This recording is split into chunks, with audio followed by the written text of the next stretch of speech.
Ron and his wife Barbara Doherty have preserved many keepsakes and images of Vietnam and South Africa. These places are special to Ron, with heroes he admired, such as President Ho Chi Minh and former Vice President Nguyen Thi Binh, as well as President Nelson Mandela. With such deep connections with Vietnam, Ron is delighted to see Vietnam-U.S. relations being increasingly intensified. I think that the people-to-people relations have been crucial ever since the end of the war. Unfortunately, we're pleased about the government's signing a strategic comprehensive agreement.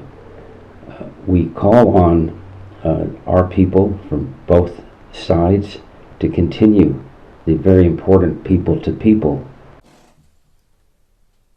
The couple's dedication to Vietnam has been converted into a book, Waging Peace in Vietnam, which is the result of many years of relentless work by the couple and David Courtwright, all of whom are peace-loving journalists.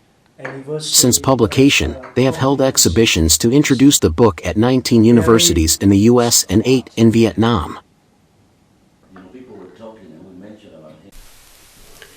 I think there's a continuing need and a continuing role for Americans to reach out and help to know nothing about the war, who were born decades after the war, should not be vulnerable to being injured, maimed, or killed.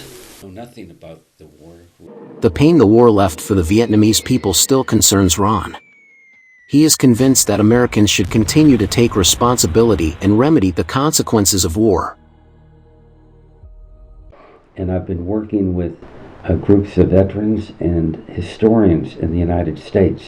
The French efforts to recolonize Vietnam, thousands of American soldiers opposed the war.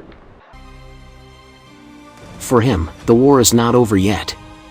Over the past 8 years, he has made more than a dozen trips to Vietnam to implement projects on overcoming the consequences of war and on education for Vietnamese students.